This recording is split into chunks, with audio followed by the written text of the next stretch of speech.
Everything changes when you're no longer available to an avoidant. Let's talk about something a lot of people feel but rarely say out loud. You've been showing up for someone who keeps their distance. You text first, you make the plans, you give the benefit of the doubt. And they stay close just long enough to keep you interested, then pull away just as fast. That pattern is emotionally exhausting. And here's what's worse. You start thinking it's you. That maybe if you said it differently, dressed better, cared less, they'd finally commit. But what if I told you it was never about you doing more? What if the most powerful move isn't chasing, it's stepping back? See, avoidant people fear closeness, but they crave it too. They want connection, but only on their terms, when it's convenient, when it doesn't ask too much of them. So, when you're always available, they never have to grow. They get the comfort of your presence without the cost of real vulnerability. But everything changes the moment you stop being their emotional safety net. Not out of revenge, not to play games, but because you realize your energy deserves reciprocation, not confusion. And when you step away, something surprising happens. They feel the shift. Because now they're faced with a reality they never prepared for. You're no longer holding space for their indecision. Some will step up, others will fade. Either way, you win. Why? Because you stop investing in someone who treats your availability as an assumption, not a privilege. And in that space, you create room for someone who chooses you clearly, not cautiously. Avoidant partners often live in a paradox. Surface, they seem independent, self-sufficient, and even emotionally composed. But underneath, there's a deep fear of intimacy. This isn't always easy to spot at first. In fact, early on, they might seem incredibly attentive or interested. They'll charm you, connect with you, maybe even express vulnerability just enough to draw you in. But as the emotional stakes rise, when the relationship begins to ask for consistency, openness, or deeper emotional engagement, they start to retreat.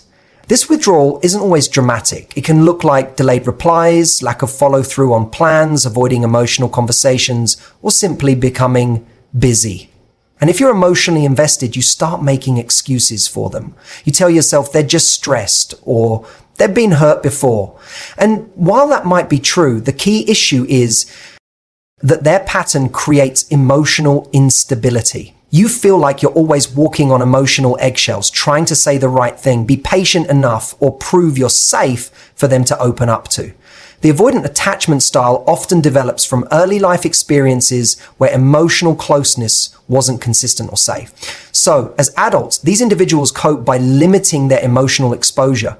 They keep a part of themselves walled off, even from people they care about. And the cruel irony is that even though they want love, they're terrified of what it demands. They associate closeness with risk of being judged, controlled, rejected, or overwhelmed. So they keep people at arm's length, even while wishing they could feel closer. For someone with a more secure or anxious attachment style, this behavior is confusing. You keep them asking, why won't they just let me in? Or what did I do wrong? The truth is, you're not doing anything wrong. The avoidant partner is wrestling with their own fears, but instead of addressing them, they subconsciously pull away when things feel too intense. This creates a push-pull dynamic that can leave you feeling unseen and undervalued. And the danger here is that the more you chase their closeness, the more they withdraw. They read emotional pursuit as pressure, which triggers their need for distance. So, despite your best intentions, trying harder only reinforces their fear. You're stuck in a loop where your desire to connect feels like a threat to them,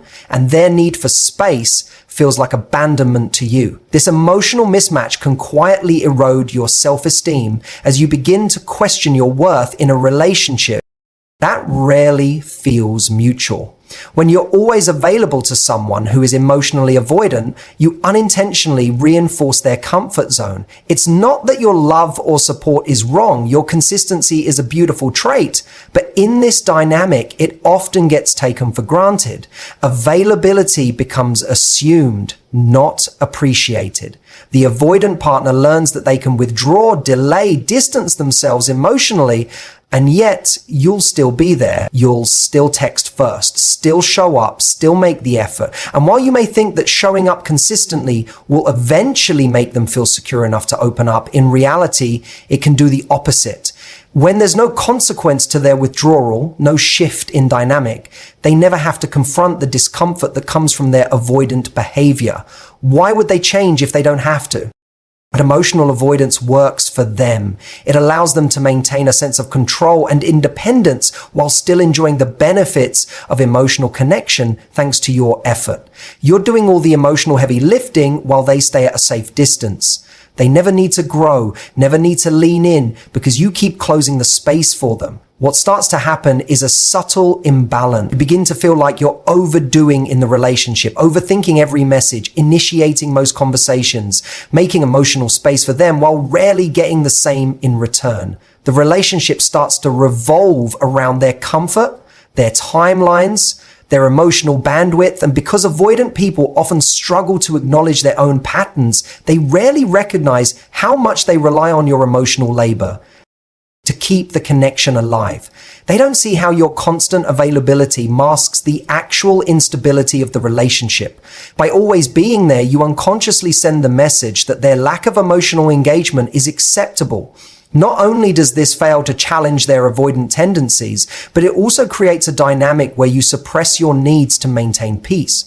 You tolerate inconsistency in the hope that your loyalty will eventually inspire change. But the truth is, nothing challenges avoidant behavior more than space, not punishment, not pressure, just space. When you step back, they are forced to feel the discomfort they've been avoiding. Only then do they face a decision, lean in or let go. Until that happens, your constant presence only teaches them they don't have to show up fully because you'll keep filling in the emotional gaps. Taking a step back from an avoidant partner isn't about manipulation. It's an act of self-respect. There's a huge difference between playing games to provoke a reaction and creating distance to protect your emotional well-being. When someone consistently avoids intimacy or connection, continuing to show up for them without boundaries isn't noble. It's self-abandonment. And at some point, the cost of constantly being emotionally available to someone who resists closeness becomes too high. It chips away at your self-worth, your clarity, and your sense of balance. Choosing to step back is about reclaiming those things, not trying to punish or teach someone a lesson. When you've been trying, giving, adjusting, and holding space for someone who keeps you at arm's length, it's easy to believe that one more act of patience or one more kind gesture will finally break through. But avoidance isn't broken by kindness. It's confronted by reality. And sometimes the most powerful reality check you can give someone is your absence. Not in a cold or vindictive way, but in a calm, grounded decision to no longer overextend yourself in a one-sided dynamic. It's important to understand that avoidant individuals don't respond well to pressure. When they sense expectations or emotional intensity, their default reaction is to pull away further.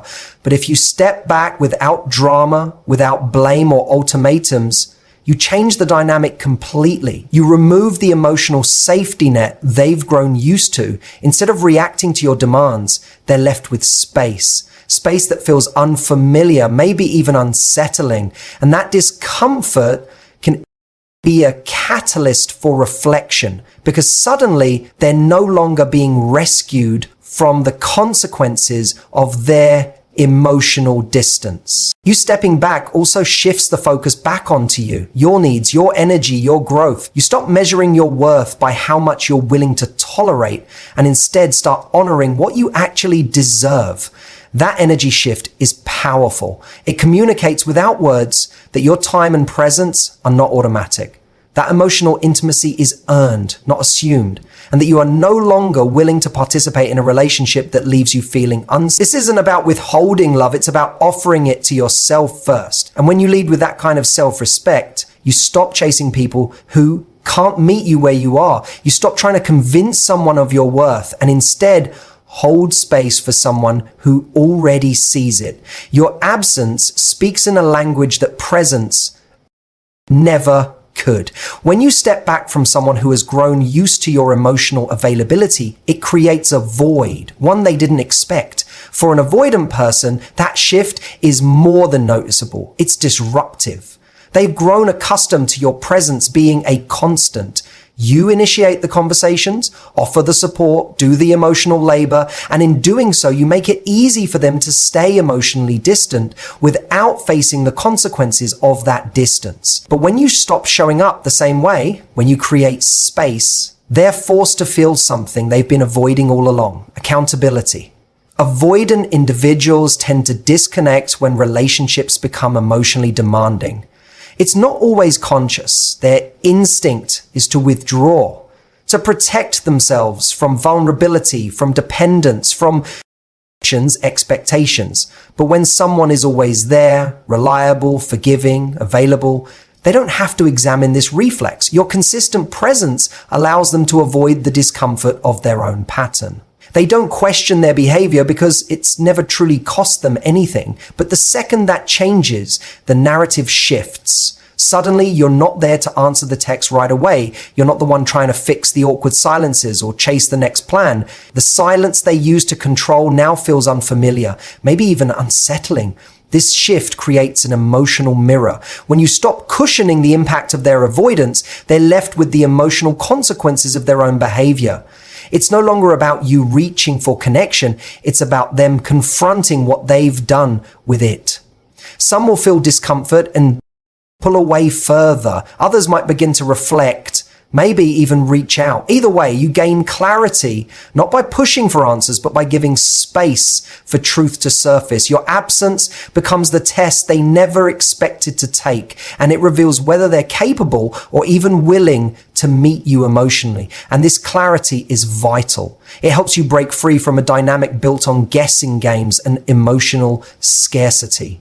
You learn more in silence than you ever could in chasing. Because when someone truly values you, your absence won't be met with more silence, it will be met with presence. Not perfect presence, not a complete turnaround overnight, but effort, real intentional effort. And that distinction between someone who misses the comfort you gave and someone who actually misses you becomes clearer than ever when you stop showing up the way you always did. The right person doesn't make you beg for clarity. They don't keep you guessing about how they feel or where you stand. When someone is emotionally available and ready for a real connection, their presence is consistent, not conditional.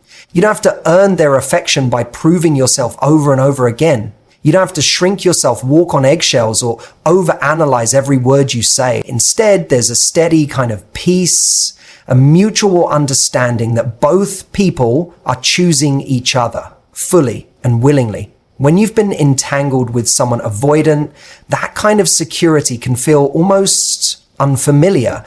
You've gotten used to working for love. You've internalized the idea that emotional connection requires struggle, that inconsistency is normal, or that uncertainty is just part of the package. But the truth is, love isn't supposed to feel like chasing. The right person doesn't need to be chased. They show up, they communicate, they may not be perfect, but they're present. And more than that, they want to understand you, not avoid the parts of the relationship that require vulnerability or effort. In a healthy connection, your needs aren't seen as burdens.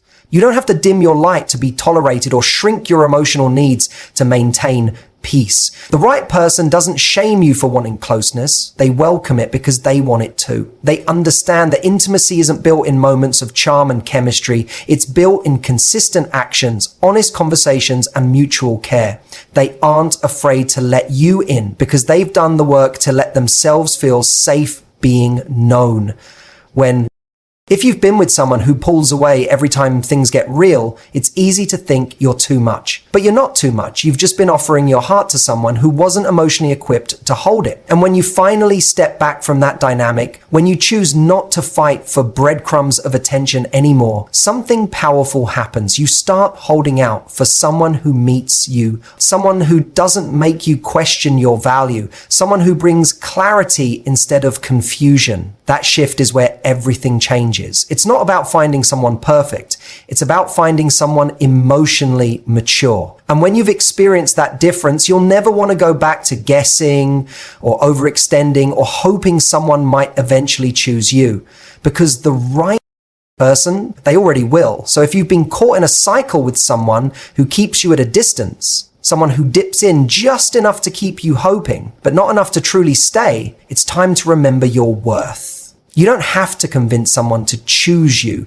You don't need to perform emotional acrobatics to keep someone's attention. When you step back from chasing, overgiving, or holding space for someone who won't meet you halfway, you step into your power. You send a clear message, not just to them, but to yourself. My love is not a consolation prize. It's a gift. And it belongs with someone who's ready to receive it fully. The moment you stop showing up for someone who avoids connection, everything changes. Not because you're playing a game, but because you're finally playing by new rules. The ones where you stop abandoning yourself for the hope of being chosen.